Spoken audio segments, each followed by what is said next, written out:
मेरा नाम किरण है। दिल्ली के एक मेडिकल कॉलेज में गांव के अनपढ़ और गरीब लोगों को 5 लाख रुपए देकर उनकी जवान लड़कियों पर कौन सा एक्सपेरिमेंट किया जाता है, ये जानकर आपका भी शरीर कांप उठेगा।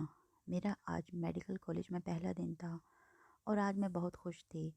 मैंने अपने करीब से गुजरते हुए लोगों को देखा जो कि सफ़ेद कोट पहने हुए थे और मेडिकल कॉलेज के डॉक्टर थे। मैं डॉक्टर्स को देख देख कर बहुत ज़्यादा खुश हो रही थी। मैंने सोचा कि यहाँ की ज़िंदगी हमारे गांव की ज़िंदगी से कितनी अलग है। लड़के और लड़कियाँ एक साथ ही हंस बोल रहे थे। हमारे गांव में तो लड़के और लड़कियों को आपस में ज़्यादा बातचीत करने की परमिशन ही नहीं होती है।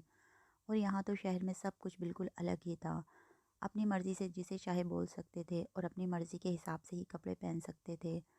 घर से निकलने पर भी किसी तरह की रोक टोक नहीं थी, वरना गांव में तो लड़कियों को घर से बाहर भी नहीं निकलने दिया जाता है। यहाँ पर लड़कियों ने जीन्स टॉप पहने हुए थे और उनके गले में तो दुपट्टा तक नहीं था। दिल्ली के इस मेडिकल कॉलेज का बहुत ही अजीब माहौल था। जबकि मैंने हमेशा लड़कियों वाले स्कूल और कॉलेज से ही अपनी पढ़ाई कंप्लीट की थी। मैं बहुत मेहनती और इंटेलिजेंट लड़की थी। सारे गांव से लड़कर मेरे माता पिता ने मेरा इस कॉलेज में एडमिशन करवाया था। अभी मैं अपने मेडिकल कॉलेज को चारों तरफ से घूर घूर कर ही देख रही थी कि अचानक एक लड़की मेरे पास आकर कहने लगी, क्या तुम न्यू एडमिशन हो? मैंने कहा, जी मैं न्यू एडमिशन हूँ। उस लड़की ने अगला सवाल किया कि तुम कहाँ से आई हो, तुमने किस कॉलेज से पढ़ाई की है, थोड़ा कुछ हमें अपने बारे में भी बताओ। मैंने कहा, जी बिल्कुल बताती हूँ, मैं गांव से आई हूँ। हमारे गांव का नाम रावगढ़ है और मैंने गवर्नमेंट कॉलेज से पढ़ाई की है। बचपन से ही मेरा एक ड्रीम था कि मैं एक डॉक्टर बनूं और इसलिए मैंने आज तक बहुत मेहनत की है और इसलिए आज मैं यहाँ पर मौजूद हूँ। तो वो कहने लगी, चलो मैं तुम्हें तुम्हारी क्लास में छोड़कर आती हूँ। अभी तुम्हें अपनी क्लास के बारे में पता ही नहीं होगा। घबराओ मत, मैं तुम्हारी सीनियर हूँ। मैंने सुना था कि पहले सीनियर्स अपने जूनियर्स को बहुत परेशान करते हैं और ये लड़की भी शायद मेरी सीनियर ही थी। मेरे अंदर एक बहुत बड़ी कमी है, वो ये है कि मुझे लोगों को जवाब देना नहीं आता।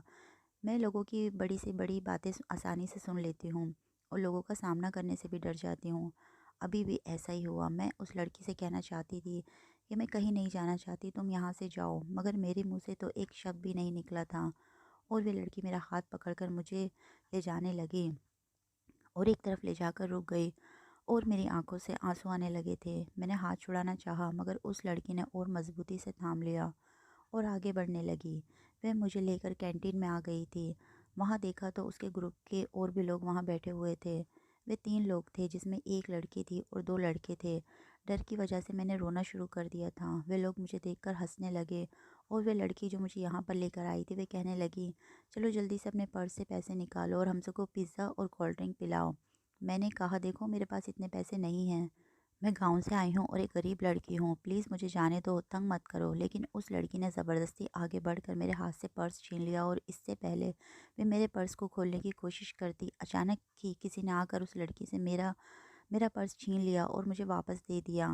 मैंने देखा कि वे एक लड़की थी। वह लड़की लगभग मुझसे 5 साल बड़ी लग रही थी। वह उन लोगों की भी सीनियर थी। उसका एटीट्यूड और उसका गुस्सा देखकर वह सब लोग वहाँ से डर कर भाग गए थे। उसी टाइम मेरी उस लड़की के साथ अच्छी बातचीत हुई और हम दोनों एक दूसरे के अच्छे फ्रेंड्स बन गए थे। उसका नाम शनाया था और वह एक अमीर फैमिली से बिलोंग करती थी। वह अमीर माता पिता की बिगड़ी हुई इकलौती औलाद थी। मैं उससे बड़ी हैरान होकर पूछा कि तुम इतनी बड़ी होने के बाद एडमिशन ले रही हो, आखिर ऐसा क्यों? तुम्हारी एज के लोग तो डॉक्टर बन जाते हैं। तो वह कहने लगी, मेरे पेरेंट्स की चाहत थी कि मैं एक डॉक्टर बनूं और मेरा मूड नहीं था, बल्कि मेरा तो पढ़ाई लिखाई में कोई इंटरेस्ट ही नहीं था। ये तो मेरे पेरेंट्स की जिद पर मैं यहाँ आ गई हूँ, वरना मैं तो पढ़ाई से बहुत दूर रहना चाहती हूँ। मुझे कोई डॉक्टर बनने का शौक़ नहीं। अपने पेरेंट्स के कहने पर मैं काफ़ी पढ़ लिख गई थी, फिर मेरा उन्होंने यहाँ पर एडमिशन करवा दिया। मैं सिर्फ यहाँ पर अपने पेरेंट्स की चाहत को पूरा करने के लिए आई हूँ। मैंने सोच लिया कि अपने पेरेंट्स की खुशी की खातिर मैं आ गई हूँ, लेकिन अगर मेरा मन पढ़ाई में लगेगा तो ठीक और नहीं लगेगा तो वापस चली जाऊँगी।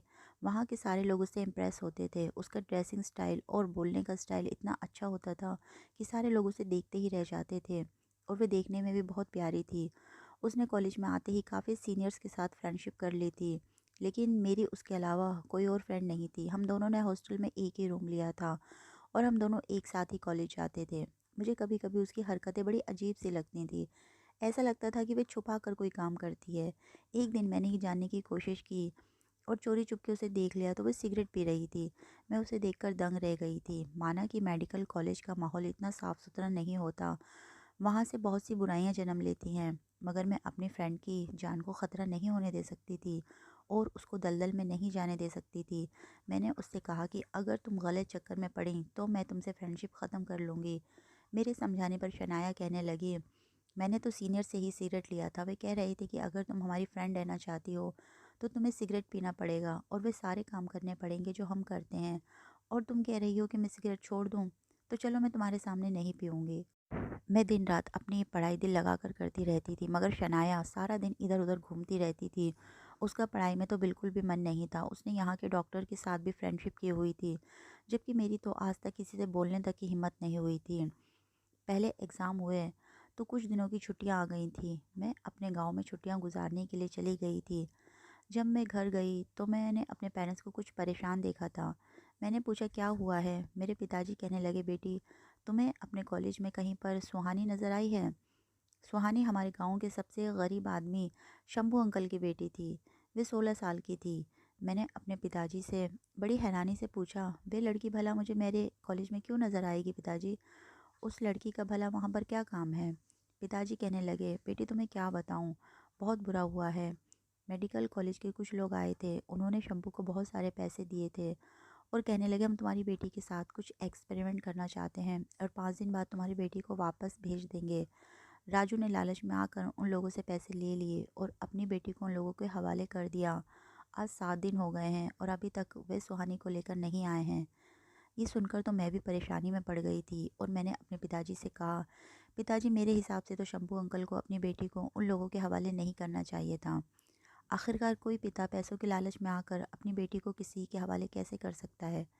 पिताजी कहने लगे, सिर्फ शंभू ही क्या, आसपास के गांव के लोगों ने भी और भी बहुत सारे गांव के बाकी सारे लोगों ने उन लोगों से पैसे लेकर अपनी बेटियों पर एक्सपेरिमेंट करने के लिए भेज दिया है। अब सब के सब अपनी बेटियों के लिए परेशान हो रहे हैं कि हमने डॉक्टर पर भरोसा करके भेजा था, हमें क्या पता था कि वे लोग हमारी बेटी को नहीं भेजेंगे। मैंने पूछा, पिताजी, क्या किसी डॉक्टर का नाम याद है? लेकिन पिताजी ने बताया कि बेटी, डॉक्टर की शक्ल तो दूर की बात है, किसी को डॉक्टर का नाम या फिर उसके एड्रेस के बारे में कुछ नहीं पता। मामला इतना सीधा नहीं था जितना नज़र आ रहा था। एक्सपेरिमेंट के नाम पर लड़कियों को मेडिकल कॉलेज में ले जाना ये कोई मामूली बात नहीं थी। पिताजी ने मुझसे कहा, बेटी, अब सारी उम्मीदें तुमसे है, तुम तो वहाँ पर पढ़ाई करती हो ना, तो फिर वहाँ पर पता करो कि इन बेचारी लड़कियों के साथ कौन से ऐसे एक्सपेरिमेंट हो रहे हैं। मैं अपने पिताजी को तसल्ली देकर वापस आ गई थी, लेकिन मैं कुछ नहीं कर सकती थी। आखिर मैं क्या करती? मुझ में तो इतनी हिम्मत भी नहीं थी कि मैं किसी से खुलकर भी बात कर लेती। मैं तो किसी से कोई काम करने पर भी बात करते हुए बुरी तरह से घबरा जाती थी। भला मैं कैसे इस मैटर की तह तक पहुंच सकती थी? मैंने सोचा भी कि मैं सारी बात शनाया को बताती हूँ, हो सकता है वे मेरी कोई हेल्प कर सकते।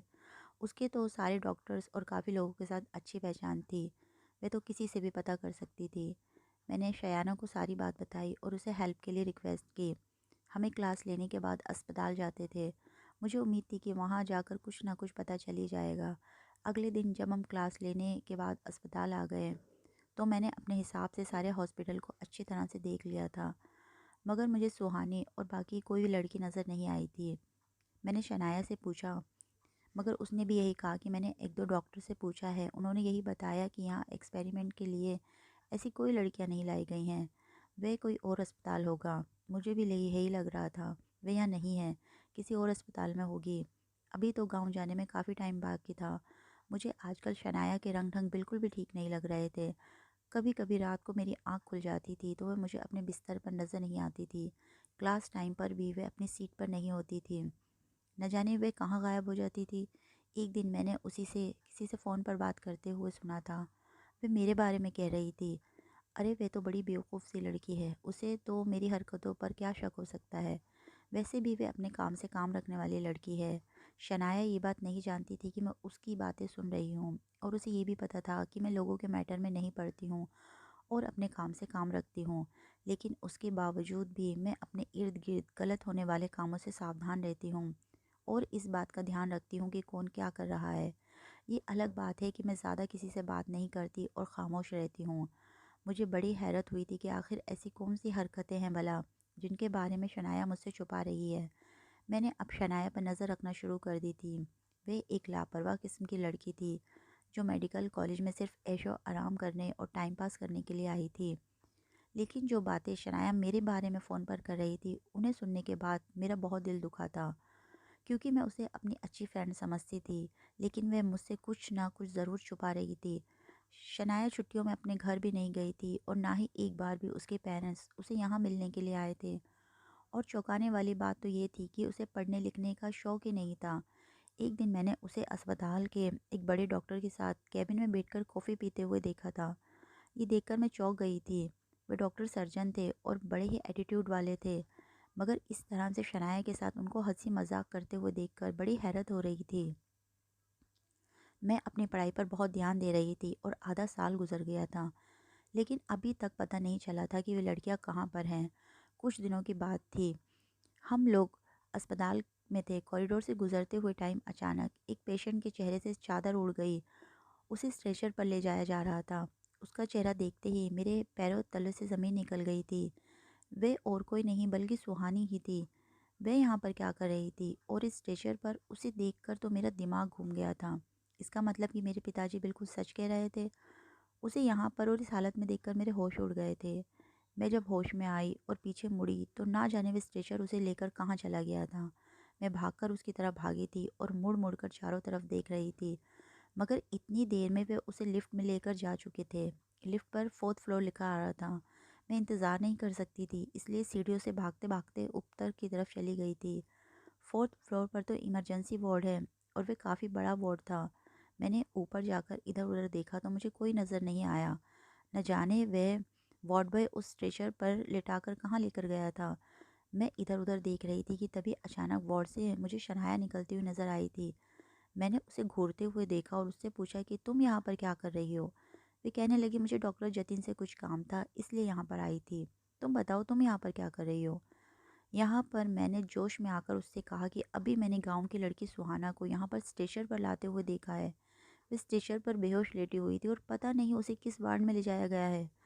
शनाया कहने लगी, तुम्हें गलतफहमी हुई होगी, यहाँ पर कोई लड़की नहीं आई है। हाँ, थोड़ी देर पहले एक स्ट्रेचर पर एक औरत को लेकर गए थे। वे औरत तो लगभग 50 साल की थी और वे एक हार्ट पेशेंट थी। मैंने दिल में सोचा कि मुझे कोई गलतफहमी नहीं हो सकती है। मैं अपनी आंखों से सुहानी को स्ट्रेचर पर लेटे हुए देखा था और मुझे अपनी आंखों पर पूरा यकीन है इस अस्पताल में ज़रूर तो कुछ गड़बड़ है। मुझे पता करना ही होगा कि यहाँ पर इतने टाइम से क्या हो रहा है। अब शनाया की संगत में रहकर मुझ में भी हिम्मत आने लगी थी और मैं काफ़ी हद तक खुद को बदल चुकी थी। लेकिन ये सोच रही थी कि शनाया का यहाँ पर होने का क्या मतलब था। उसका यहाँ पर भला क्या काम था और उसकी बात पर मुझे यकीन भी नहीं आ रहा था। मैंने कई बार ऑपरेशन रूम में भी जाकर देखा था, मगर मुझे कोई सबूत नहीं मिल पाया था। मगर ये सब जानने के चक्कर में मेरी पढ़ाई का बहुत बुरा असर पड़ रहा था। मेरा ध्यान पढ़ाई से हट रहा था। मैं सारी रात हॉस्टल में जाकर पढ़ाई करती रहती और शनाया का इंतज़ार करती रहती, मगर वह सारी रात रूम में नहीं आती थी। मुझे उसकी फ़िक्र होने लगी थी। आज से पहले तो ऐसा कभी नहीं हुआ था। मैं थोड़ी थोड़ी देर के बाद खिड़की में जाकर बार बार देख लेती थी कि वह अभी तक आई क्यों नहीं। मैंने वार्डन से कहा कि शनाया का पता करो, वह कहाँ पर है। वे काफ़ी टाइम से अपने कमरे में नहीं आई। रात गुजरने वाली है और उसका अभी तक कोई पता नहीं। वार्डन शनाया को लापरवाह कहने लगी। उसके बाद वे कहने लगी, हाँ, थोड़ी देर पहले मेरे पास डॉक्टर जतिन का फ़ोन आया था। उन्होंने कहा कि उनकी असिस्टेंट आज नहीं आई थी, तो इसलिए उन्होंने अपने पास शनाया को रोक लिया है ताकि वे उनके साथ कुछ काम करवा दे। ये सुनकर मैं दंग रह गई थी कि शनाया डॉक्टर जतिन से आजकल बड़ी फ्री हो रही है। एक दिन मैंने उसे रोकने की कोशिश की तो वह मुझ पर गुस्सा करने लगी और कहने लगी, मैं तुमसे बड़ी हूँ, तुम छोटी हो, तुम छोटी ही रहो, मैं जो कर रही हूँ मुझे करने दो। मैं अपनी फ्रेंड को इस तरह बर्बाद होते हुए नहीं देख सकती थी। एक दिन जब वह आई तो उसकी तबीयत बड़ी अजीब सी हो रही थी। वे रूम में आते ही बिस्तर पर लेट गई थी और लेटते ही बेहोश हो गई। वे नींद में कुछ बड़बड़ा रही थी। मैंने उसके करीब जाकर उसे आवाज़ लगाई और उससे कहा, क्या हुआ है शनाया। तो वह कहने लगी, डॉक्टर ने एक्सपेरिमेंट किया है। मैं ये सुनकर हक्का बक्का रह गई थी और मेरे पैरों तलों से ज़मीन निकल गई थी। वही हुआ जिसका मुझे डर था। आखिरकार शनाया भी उन्हीं लड़कियों में शामिल हो गई थी जिन पर एक्सपेरिमेंट किए जा रहे थे। मैंने शनाया को झिंझोड़ते हुए उससे पूछा कि यार, तुम ये कैसी बात कर रही हो।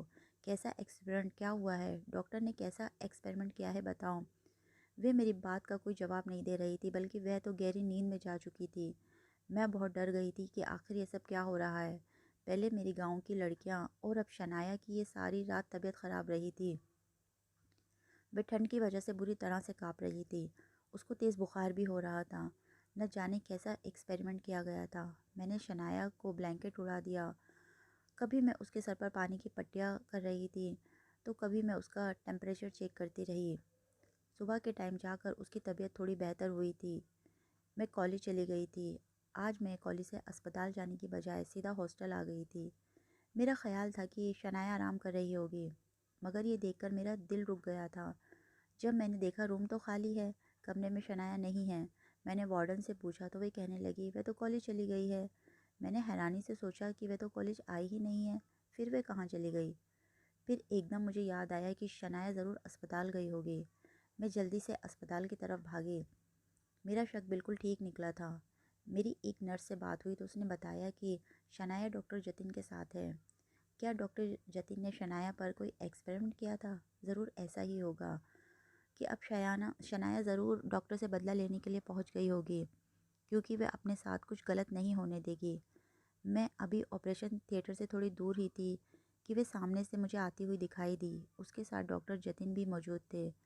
दोनों खूब हंस कर बातें करते हुए नज़र आ रहे थे। मेरा अंदाज़ा तो गलत साबित हुआ था। ऐसा कुछ भी नहीं था जैसा कि मैं सोच रही थी। वे दोनों एक दूसरे के साथ बहुत खुश लग रहे थे और उन्हें देखकर तो बिल्कुल भी नहीं लग रहा था कि कोई बात है। मैंने फ़ैसला कर लिया था कि इस बारे में मुझे शयाना के पेरेंट्स को बताना होगा, ताकि वे अपनी बेटी को बचा लें। मुझे किसी दिन शनाया के घर जाना ही होगा और वहाँ जाकर उसके पेरेंट्स को सब कुछ सच-सच बता दूँगी कि वे अपनी बेटी को आपकी बेटी न जाने किन चक्करों में पड़ गई है। हैरानी की बात तो ये है कि शनाया ने वार्डन को भी अपने बस में किया हुआ था। जैसे शनाया उसे झूठ बोलने को कहती थी, वह उस तरह से झूठ बोल देती थी। वे कभी उसके लेट आने पर उसे पूछताछ नहीं करती थी, जबकि कोई भी लड़की वार्डन की परमिशन के बिना बाहर नहीं निकल सकती थी। मुझे अब शक होने लगा था कि कहीं शनाया भी इस गैंग में शामिल तो नहीं हो गई, क्योंकि उसके बड़े-बड़े डॉक्टर के साथ बहुत ही अच्छी जान-पहचान हो गई थी। कुछ दिनों बाद हमारा ट्रिप जा रहा था। ट्रिप का तो बस नाम था, असल में तो एक गांव में कैंप लगाना था और पूरे 5 दिन वहां के लोगों का ट्रीटमेंट करना था। मुझे लगा कि शायद शनाया नहीं जाएगी, मगर वह तो जाने के लिए सबसे पहले तैयार होकर बैठी थी। जिस दिन हमें ट्रिप के लिए निकलना था, इससे पहले वाली रात को मुझे नींद नहीं आ रही थी, तो मैं ब्लैंकेट में लेटी हुई थी। शनाया को ये लगा कि मैं सो रही हूँ, तभी उसके मोबाइल पर किसी की कॉल आने लगी, तो वह बड़ी खामोशी से उठी और अपना मोबाइल लेकर गैलरी की तरफ चली गई। मैं भी चुपके चुपके उठी और गैलरी के दरवाजे की तरफ कान लगा दिए। फिर किसी से कह रही थी कि हाँ, कल का प्लान बिल्कुल पक्का है, लगभग 15 लड़कियों को लाने का कॉन्ट्रैक्ट है। इस बार डबल करके 10 लाख रुपए देने के बारे में सोचा है, ताकि उन लड़कियों के पेरेंट्स को किसी भी तरह हम पर शक ना करें और अपनी बेटियों को भेजने पर इनकार ना कर सकें। हम पैसों से उनके दिल में इतना लालच भर देना चाहते हैं कि वे लोग बिना सोचे समझे अपनी बेटियों को हमारे हवाले कर दें। वैसे भी सिर्फ 1 महीने की तो बात है। मैं गैलरी के दरवाजे से कान लगाकर सारी बातें सुन रही थी और मुझे अभी तक यकीन नहीं आ रहा था कि मेरा शक सही निकला, कि अब शयाना उन लोगों के साथ मिल गई है। मुझे एक सच का तो पता चल गया था, अब मुझे उन लोगों तक पहुंचना था जो इस काम में शामिल थे, और मैं बड़ी आसानी से शनाया के थ्रू इन लोगों तक पहुंच सकती थी। शायद ये भगवान की मुझ पर कृपा थी कि मुझे शनाया पर शक होने लगा था, वरना मैं तो कभी भी उन लोगों तक नहीं पहुंच पाती। जो अब मुझे सिर्फ शनाया पर नज़र रखनी थी और मुझे पता चल जाता कि इस काम के पीछे कौन से बड़े बड़े डॉक्टर शामिल हैं और कौन कौन इस गैंग का हिस्सा है, और उन लड़कियों को कहाँ पर रख कर उन पर एक्सपेरिमेंट किया जाते हैं। एक बार मुझे ये सब कुछ पता चल जाता तो मैं फ़ौरन ही पुलिस को बुला लेती। अगले दिन गांव जाने का प्रोग्राम बना। हम सब लोग गांव जाने के लिए बस के अंदर बैठ गए थे। मैंने अपनी क्लास फेलो से पूछा कि शनाया कहाँ रह गई, वह अभी तक क्यों नहीं आई। वह हंसकर कहने लगी, अरे वह तो डॉक्टर जतिन के साथ उनकी कार से आ रही है। अब पूरा अस्पताल, यहाँ तक कि अस्पताल के पेशेंट को भी इस बारे में पता चल गया कि डॉक्टर जतिन और शनाया के बीच कुछ चल रहा है। मुझे तो उम्मीद है कि जल्दी ही दोनों शादी भी कर लेंगे। बस में मौजूद सारे लोगों के हंसने की आवाज़ गूंजने लगी। सिर्फ मैं ही नहीं, बल्कि सारे लोग उनके अफेयर की बातें कर रहे थे और नोटिस कर रहे थे। फिलहाल हम दिल्ली के एक अजीब और गरीब से गांव में आ गए। यहाँ गरीबी बहुत ज़्यादा थी। हम लोगों ने अपना रहने का इंतज़ाम खुद ही वहाँ पर एक बड़े से मैदान में टेंट लगा कर कर लिया था। मैं और शयाना एक ही ग्रुप में थे। हम 8 लड़कियों का ग्रुप था। रात का टाइम हो गया था और सारी ही लड़कियां टेंट हाउस में सो गई थी। लेकिन शनाया चुपके चुपके बाहर चली गई और बाहर जाकर किसी से फ़ोन पर बातें कर रही थी। अगर मैं उसके पीछे जाकर उसकी बातें सुनती तो उसे मेरे ऊपर शक हो जाता। इसलिए मैं टेंट हाउस में ही बैठकर उसे देखती रही। तभी डॉक्टर जतिन भी आ गए और वे दोनों बहुत देर तक एक एक दूसरे से खूब हंसी मजाक करते हुए बातें करते रहे। मुझे बड़ी बेचैनी हो रही थी। वे लोग क्या बातें कर रहे हैं? मैं ये सब कुछ जानना चाहती थी और ये सब जानने के लिए बड़ी बेताब हो रही थी। वहाँ पर हमारा 5 दिन का प्रोग्राम था, लेकिन शनाया हमारे ग्रुप की लड़कियों के साथ रहने की बजाय डॉक्टर जतिन को असिस्टेंट कर रही थी। अगले दिन मैंने देखा कि डॉक्टर जतिन और शनाया गांव के अंदर जा रहे थे, लेकिन सारे गांव के लोग तो हमारे कैंप में आए हुए थे, तो फिर ये दोनों गांव के अंदर क्या करने जा रहे थे? मैं समझ गई थी कि यकीनन उन लड़कियों के पेरेंट्स को पैसे देने जा रहे हैं और उनके साथ में एक बड़ा सा बैग भी था जिसमें पैसे थे। मैं अपने सीनियर डॉक्टर से वॉशरूम जाने का बहाना लेकर उन दोनों के पीछे चली गई। मेरा अंदाज़ा बिल्कुल ठीक साबित हुआ। वे सच में गांव के एक घर के अंदर जा रहे थे। मैं भी उस घर के करीब चली गई और दरवाजे पर ही रुक गई। वे दोनों अंदर जा चुके थे। मैंने चुपके से अंदर झांक कर देखा तो अंदर 4-5 हट्टे-कट्टे आदमी और 2 बूढ़े मर्द और कुछ लड़कियां बैठी हुई थीं। डॉक्टर जतिन ने उन लड़कियों के पिता को पैसे दिए और शनाया से कहा कि मैं गाड़ी का इंतज़ाम करके आता हूँ, तुम यहीं रुको। शनाया भी थोड़ी देर के बाद गली के बाहर निकल कर किसी से फ़ोन पर बातें करने लगी। मेरे लिए बहुत अच्छा मौका था। मैं उनका पीछा करके आसानी से सारी सच्चाई का पता लगा सकती थी कि लड़कियों पर कैसे एक्सपेरिमेंट किए जा रहे हैं और कहाँ पर किए जा रहे हैं। जैसे ही डॉक्टर जतिन गाड़ी लेकर आए, शनाया और बाकी की सारी लड़कियां गाड़ी के अंदर बैठ गईं। वे लगभग 7 लड़कियां थीं और उन सबको गाड़ी में बैठाकर गांव में से ले जाया जा रहा था। उन लोगों की यहाँ से जाने से पहले ही मैंने अपने सीनियर डॉक्टर को सारी बात बता दी थी। वे मेरी बात पर यकीन नहीं कर रहे थे, मगर मैं उन्हें अपने साथ लेकर वहाँ आ गई और उन्होंने अपनी आंखों से उन लड़कियों को डॉक्टर जतिन के साथ जाते हुए देख लिया था। हमने भी दूसरी गाड़ी में बैठकर उनकी गाड़ी का पीछा करना शुरू कर दिया। मैंने रास्ते में डॉक्टर गुप्ता को स्टार्टिंग से लेकर एंड तक सारी कहानी बतानी शुरू कर दी थी कि कैसे हमारे गांव से बात शुरू हुई थी और किस तरह से मुझे शनाया पर शक हुआ था। मैंने उन्हें सब कुछ बता दिया। तो डॉक्टर गुप्ता ने मुझ पर गुस्सा किया कि मैंने उन्हें ये बात पहले क्यों नहीं बताई। क्या मैंने इतने दिनों में उनसे ये बात छुपा कर क्यों रखी थी? मैंने कहा, सर मेरे पास कोई सबूत नहीं था। शायद बिना सबूत के मुझ पर कोई भरोसा नहीं करता और मुझे ये भी नहीं पता है कि इन लोगों के साथ कौन कौन मिला हुआ है। इस बारे में मुझे कुछ नहीं पता है। ये बात सुनकर मुझे डॉक्टर गुप्ता बहुत परेशान लग रहे थे। जाहिर सी बात है, ये उनके अस्पताल और मेडिकल कॉलेज की इज्जत का सवाल था। बार बार मुझसे यही बात पूछ रहे थे कि बेटा, आपने मेरे अलावा तो इस बारे में किसी से बात नहीं की है। मैंने उन्हें बहुत यकीन दिलाया कि मैंने अब ये सिर्फ आपको ही बताई है और किसी को नहीं बताई। तब जाकर उन्हें मेरी बात पर यकीन आया था। वे बेफिक्र हो गए थे। उसके बाद हम लगातार डॉक्टर जतिन की गाड़ी का पीछा करते हुए पहुंच गए थे। अस्पताल की बिल्डिंग के बराबर में एक और बिल्डिंग बनी हुई थी। यहाँ उनकी गाड़ी अंदर चली गई थी। मैंने डॉक्टर गुप्ता को कहा, सर यही सही मौका है हमारे पास पुलिस को कॉल करके उसे बताने का। जल्दी से पुलिस को कॉल कीजिए। वे कहने लगे, हाँ कॉल करूँगा ही, मगर एक बार मैं खुद इन लोगों से पूछ लूँ कि इन लोगों की हिम्मत कैसे हुई ये सब कुछ करने की। डॉक्टर ने मुझे अपने पीछे आने का इशारा किया और हम दोनों उनके पीछे चले गए। ये भी अस्पताल की ही बिल्डिंग थी, मगर काफ़ी टाइम से अस्पताल में नहीं आ रही थी, तो इसलिए मेरा शक कभी यहाँ पर गया ही नहीं था। हम दोनों अंदर चले गए। हमें देखते ही डॉक्टर जतिन और शनाया के होश उड़ गए थे। उनके चेहरे के एक्सप्रेशन बिल्कुल चेंज हो गए थे। डॉक्टर गुप्ता ने मुझे कहा, बेटा अपना मोबाइल दो, मैं पुलिस को कॉल करता हूँ। मैंने जल्दी से अपना मोबाइल डॉक्टर गुप्ता को दे दिया तो उन्होंने ज़मीन पर दे मारा। ये देखकर तो मैं हैरान हो गई थी। मेरा फ़ोन टूट चुका था। मैं बड़ी हैरानी से डॉक्टर गुप्ता की तरफ देख रही थी। सर आपने ये क्या किया और क्यों किया? मेरे तो समझ में कुछ भी नहीं आ रहा था। मेरे कुछ समझने से पहले ही डॉक्टर गुप्ता ने मेरे ही दुपट्टे से मेरे हाथ बांध दिए और मुझे डॉक्टर जतिन की तरफ धक्का दे दिया और कहने लगे, अगर आज मैं नहीं होता तो हम सब लोग मारे जाते। ये लड़की काफ़ी दिनों से हमारे पीछे पड़ी हुई थी और तुम दोनों को पता भी नहीं चला।